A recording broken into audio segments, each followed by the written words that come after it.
Hello दोस्तों, स्वागत है आपका आपकी यूट्यूब चैनल गुरुकुल ज्ञान में। दोस्तों आज हम बात करेंगे मौलिक अधिकारों की। जी हाँ, मौलिक अधिकारों की, जिनका वर्णन है अनुच्छेद 12 से अनुच्छेद 35 तक, जिनका जो है वर्णन किया गया है। वहीं बात करते हैं हम मौलिक अधिकारों की, जो हमारे मूल अधिकार हैं उनके इतिहास की। मूल अधिकार के इतिहास की, मूल अधिकार के इतिहास की।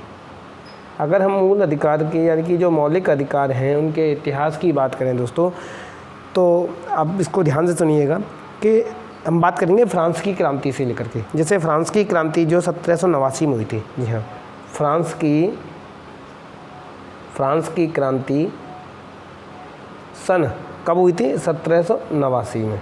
फ्रांस की क्रांति कब हुई थी? सन 1789 में हुई थी। फ्रांस की क्रांति 1789 में हुई थी, जो मूल अधिकारों से संबंधित थी। जो मूल अधिकारों से संबंधित थी। जो फ्रांस की क्रांति हुई थी दोस्तों, वो मूल अधिकारों से संबंधित थी। कैसे थी? संबंधित थी। क्लियर है? वहीं अगर बात करें फ्रांस की क्रांति को थोड़ा सा और आगे ले जाएं कि जो फ्रांस की जनता थी, अब इसमें अगर हम जोड़ते हैं कि ये फ्रांस की क्रांति मूल अधिकारों से कैसे संबंधित थी, तो जो फ्रांस की जो जनता थी वो फ्रांस के सम्राट, उस समय फ्रांस के जो सम्राट हुआ करते थे, फ्रांस के सम्राट जो हुआ करते थे वो थे लुई 16वां। उस समय फ्रांस के सम्राट थे लुई 16वां। जी हाँ, लुई 16वें जो फ्रांस के सम्राट थे, उन्होंने जो फ्रांस की जनता थी उनको मूल अधिकार देने से मना कर दिया था। बात समझ में आ रही है? यानी कि जो फ्रांस के सम्राट थे लुई 16वां, उन्होंने फ्रांस की जनता को मूल अधिकार देने से मना कर दिया। फ्रांस के सम्राट लुई 16वां जो थे, उन्होंने फ्रांस की जनता को मूल अधिकार देने से मना कर दिया। अब जब मना कर दिया तो बस फ्रांस की जनता जो है गुस्सा आ गई, और जब फ्रांस की जनता को गुस्सा आया तो जनता ने लुई 16वां को क्या कर दिया? मार दिया था। जी हाँ दोस्तों, जब लुई 16वां ने फ्रांस की जनता को मूल अधिकार देने से मना कर दिया, तो फ्रांस की जनता ने लुई 16वां को क्या कर दिया? मार दिया था। क्या कर दिया? मार दिया। लुई 16वें को फ्रांस की जनता ने मार दिया। प्रश्न बनता है, लुई 16वें की हत्या किसने की? तो फ्रांस की जनता ने। क्यों की थी? क्योंकि लुई 16वां ने फ्रांस की जनता को मूल अधिकार देने से मना कर दिया था। बात समझ में आ रही है दोस्तों? अच्छा, वहीं बात करें थोड़ी सी अमेरिका की। जी हाँ, अगर अमेरिका की बात करें दोस्तों, अमेरिका की बात करें तो अमेरिका में सन 1791 में 10 संशोधन हुए थे। जी हाँ, 1791 में 10 संशोधन हुए। क्या हुए थे? 10 संशोधन हुए। अब 10 संशोधन क्या थे जी? जिसमें एक नया अधिकार पत्र बनाया गया, जिसको मौलिक अधिकार पत्र कहते हैं। 10 संशोधन हुए जिसमें एक नया अधिकार पत्र बनाया गया। जी हाँ, अमेरिका की बात करें तो अमेरिका में सन 1791 में 10 संशोधन हुए, जिसमें एक नया अधिकार पत्र बनाया गया। क्लियर है? जिसको मौलिक अधिकार पत्र कहते हैं। जिसको मौलिक अधिकार पत्र कहते हैं। क्लियर है दोस्तों? इसको क्या कहते हैं? मौलिक अधिकार पत्र कहते हैं। यहाँ से प्रश्न एक और बन जाता है कि फ्रांस की क्रांति कब हुई थी? तो फ्रांस की क्रांति कब हुई? सन 1789 में। फ्रांस की क्रांति कब हुई? सन 1789 में। क्लियर है? वहीं अगर भारत की बात करें तो भारत में सर्वप्रथम मौलिक अधिकारों के लिए बिल कब आया था? अगर वहीं हम भारत की बात करें हम, तो भारत में सर्वप्रथम भारत की बात करें तो भारत में सर्वप्रथम मौलिक अधिकार, भारत की बात करें तो भारत में सर्वप्रथम मौलिक अधिकार के लिए बिल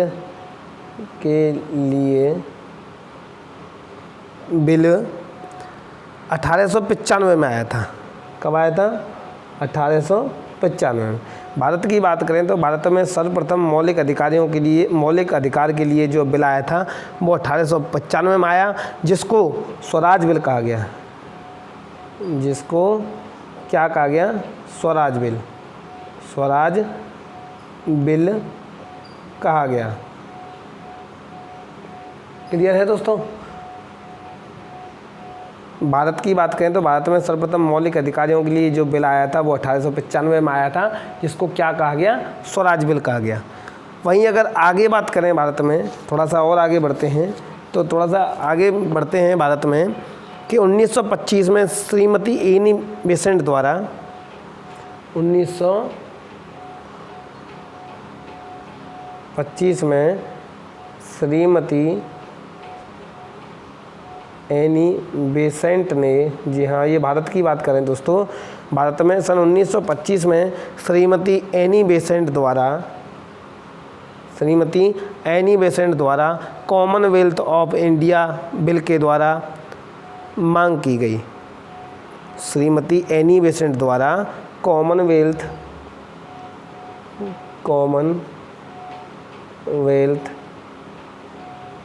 ऑफ इंडिया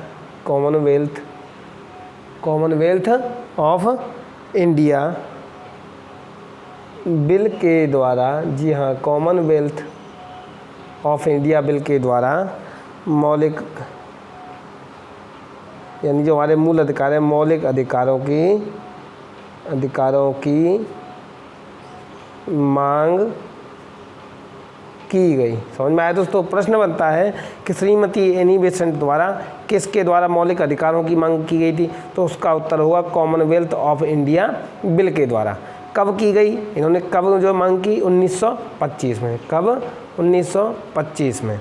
प्रश्न बनता है कि कॉमनवेल्थ ऑफ इंडिया बिल किससे संबंधित है? तो कॉमनवेल्थ ऑफ इंडिया बिल मौलिक अधिकारों से संबंधित है। समझ में आ गई दोस्तों?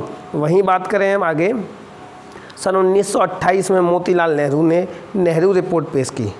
सन 1928 में मोतीलाल नेहरू ने, जी हाँ सन 1928 में मोतीलाल नेहरू ने नेहरू रिपोर्ट पेश की। अब अगर नेहरू रिपोर्ट के बारे में पूछ लेता है कि नेहरू रिपोर्ट किसने पेश की, तो मोतीलाल नेहरू ने। कब की? 1928 में। किससे संबंधित है? मौलिक अधिकारों से संबंधित है। किससे संबंधित है? मौलिक अधिकारों से। ठीक है, पेश की, जिसमें मौलिक अधिकारों की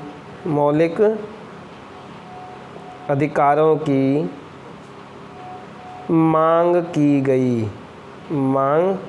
गई। क्लियर है? मौलिक अधिकारों की मांग 1928 में मोतीलाल नेहरू द्वारा नेहरू रिपोर्ट में की गई थी। क्लियर है? अच्छा, वहीं बात करते हैं अब थोड़ा सा मूल अधिकारों की। अब जब ये मांग की गई तो एक समिति बनाई गई। क्या हुआ? एक समिति बनाई गई, जिस समिति का नाम था परामर्श समिति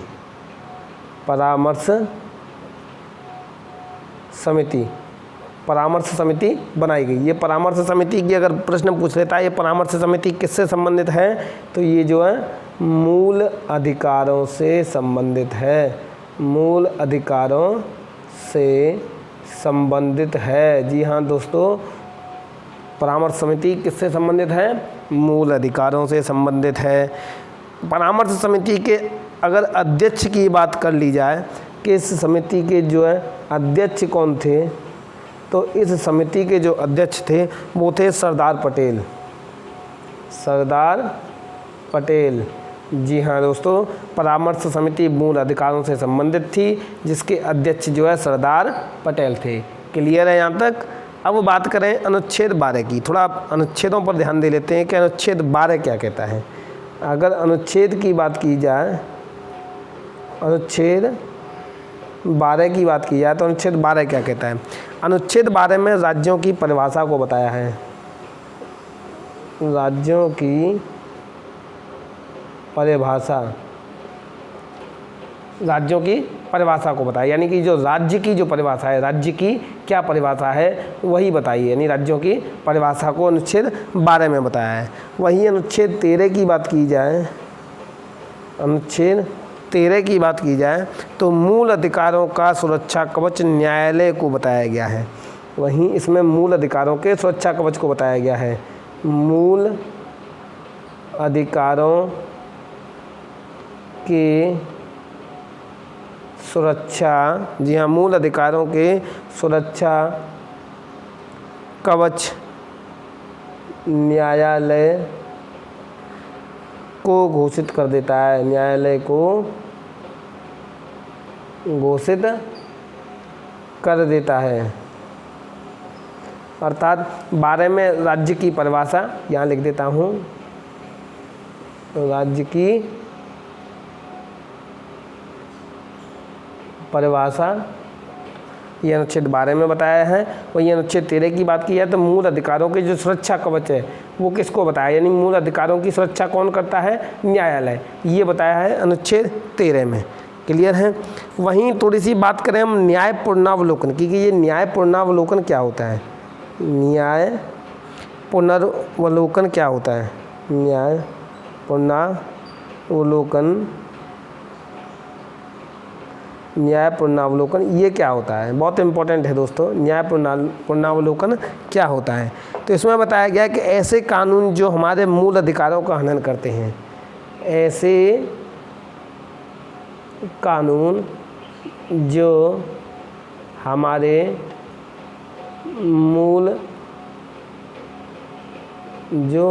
मूल अधिकारों का हनन करते हैं, ऐसे कानून जो हमारे मूल अधिकारों का क्या करते हैं, हनन करते हैं, ऐसे नियमों को हम अमान्य घोषित कर देंगे। ऐसे नियमों को हम अमान्य घोषित कर देंगे। न्याय पुनरावलोकन में बताया दोस्तों कि ऐसे कानून जो हमारे मूल अधिकारों का हनन करते हैं, ऐसे नियमों को हम अमान्य घोषित कर देंगे। लेकिन इसमें दोस्तों 2 प्रकार की स्थितियां बनती हैं। कितने प्रकार की स्थितियां बनती हैं, 2 प्रकार की, यानी कि यहाँ नियम जो है कितने प्रकार के बनते हैं, 2 प्रकार के नियम बनते हैं। 2 प्रकार के नियम बनते हैं। अब 2 प्रकार के नियम दोस्तों कौन कौन से हैं, एक तो वो नियम जो पहले से चले आ रहे हैं, एक तो वो नियम जो पहले से चले आ रहे हैं, और एक वो नियम है, ऐसे नियम जो संविधान लागू होने के बाद में बने हैं, जो संविधान लागू होने के बाद बने हैं। समझ में आ रही है दोस्तों। 2 प्रकार के नियम हैं यहाँ, जैसे एक तो वो जो पहले से चले आ रहे हैं बने हुए, और एक वो जो संविधान लागू हो गया उसके बाद में बने हैं नियम। ठीक है, तो अब इसमें क्या करेंगे कि जो नियम पहले से चले आ रहे हैं, हम पहले वाली को देखते हैं। जो नियम पहले से चले आ रहे हैं उनके लिए क्या है कि ऐसे नियम जो पहले से चले आ रहे हैं और वे मूल अधिकारों का हनन करते हैं, ऐसे नियम